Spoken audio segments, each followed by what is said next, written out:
I don't think that we can ever have peace with my family unless the truth is out there. Prince Harry sharing painful and deeply personal details of the family rift that rocked the British royal family and the world. There's a lot that I can forgive, but there needs to be conversations and then in order for reconciliation, and part of that has to be accountability. In his new memoir, Spare, Prince Harry chronicles the family dynamics that defined his life and led him and his wife Meghan to leave the UK and the royal family. Within the family as such, there's the spare and the heir. My brother being the heir and me being the spare. And so I think it was just a really good opportunity to choose a title that had been somewhat used against me for a long part of my life and own that title. There's a quote in this book where you refer to your brother as your beloved brother and arch nemesis. Strong words. There has always been this competition between us, weirdly. Again, I think it really plays into, or is played by, the heir spare. To the outside world, Prince Harry and his brother Prince William always appeared close, bonded by their mother's tragic death. But in his memoir, Harry writes about a more complex relationship. His life is planned out for him. Whereas for the spare, that's not really what you should do. You should kind of be sitting there a little bit in the monarch's shadow and just wait your turn. In his book, Prince Harry writes about a fight he had with his brother in 2019 over Meghan Markle, a fight that he says turned physical when his brother grabbed him by the collar and pushed him to the floor.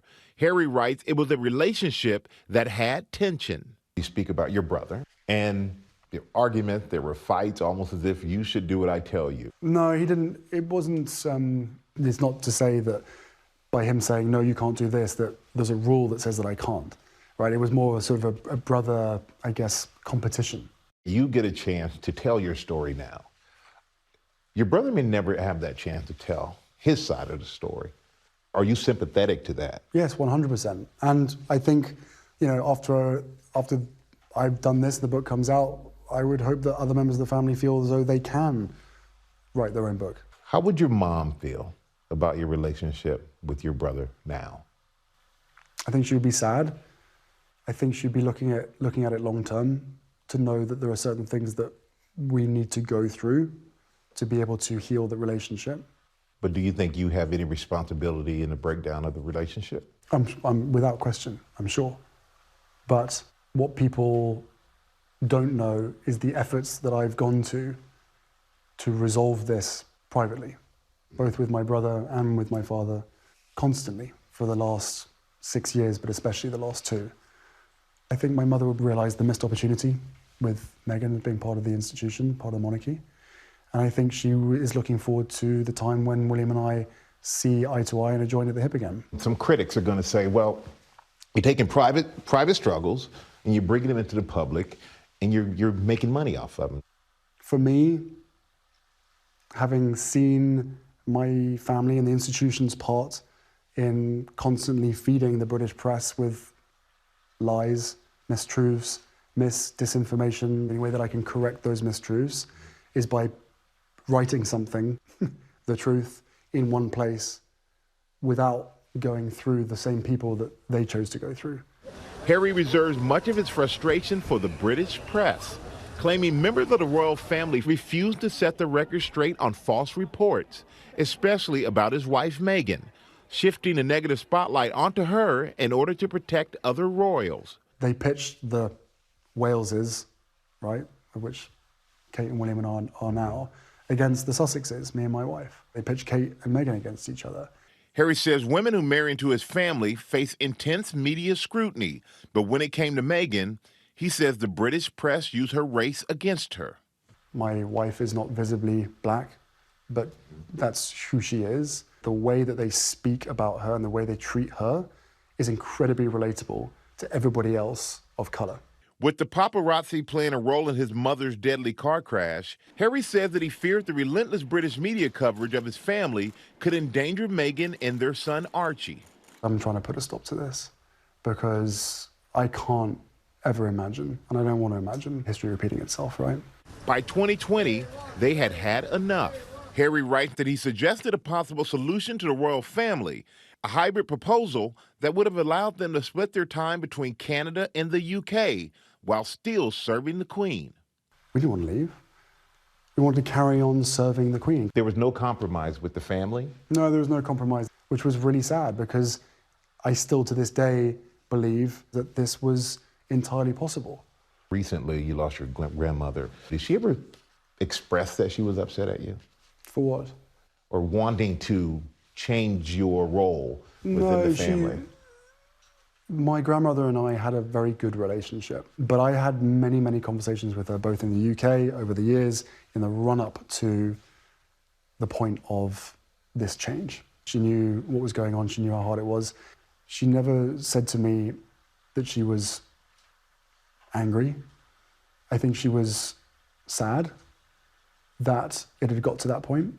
Harry writes about the jealousy he says his father and his stepmother Camilla had over, quote, someone new dominating the monarchy, end quote, and the idea of Meghan overshadowing them. You're in the car with your father and your brother.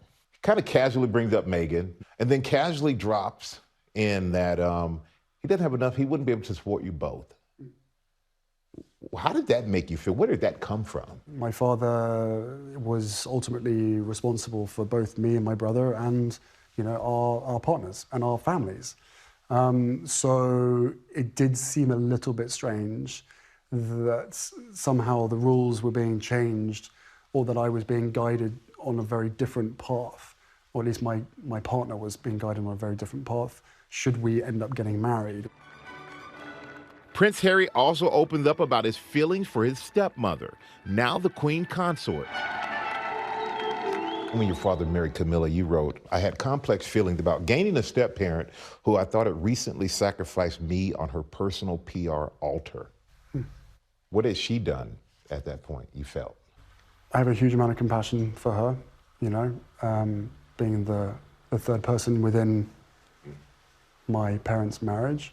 And she had a reputation or an image to rehabilitate. And whatever conversations happened, whatever deals or trading was made right at the beginning, she was led to believe that that would be the best way to doing it. He also writes that he and his brother begged his father not to marry her. And what is your relationship with Camilla now? We haven't spoken for a long time. I love every member of my family, despite the differences. I don't look at her as an evil stepmother. I see someone who has done everything that she can to, improve her own reputation and her own image. Camilla was famously called the third person in his parents' marriage by Princess Diana. Throughout the book, Prince Harry describes being haunted by his mother's death. The first time I cried was at the burial. But then after that, you said you didn't cry for years. Yeah. Why? It wasn't through lack of trying. You just I tried. Yeah. Believe me, I tried. But there was nothing there. I was numb. Did you feel guilty for not crying? Once I started therapy, I started to understand that, or at least I thought, that there was this huge weight on my chest due to the fact that I hadn't cried and that my mum needed me to cry, or I needed to cry to prove to my mum that I missed her. I suddenly realized that actually she didn't want me to cry. She really just wanted me to be happy. But it took you a while to get there because you talked about how for a while in your mind, magical thinking. You said she's hiding. Yeah. Yeah, 100% it's a defense mechanism, right? I think for anyone, especially if you're a kid. I was 12 years old. I refused to accept that was what had happened.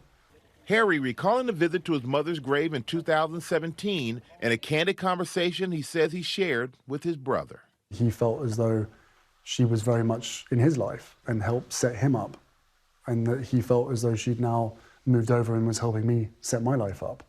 I think she would be heartbroken that it's ended up where it's ended up. You said you want your father and brother back. Do you think that this book is going to bring them back, or are they going to further divide you?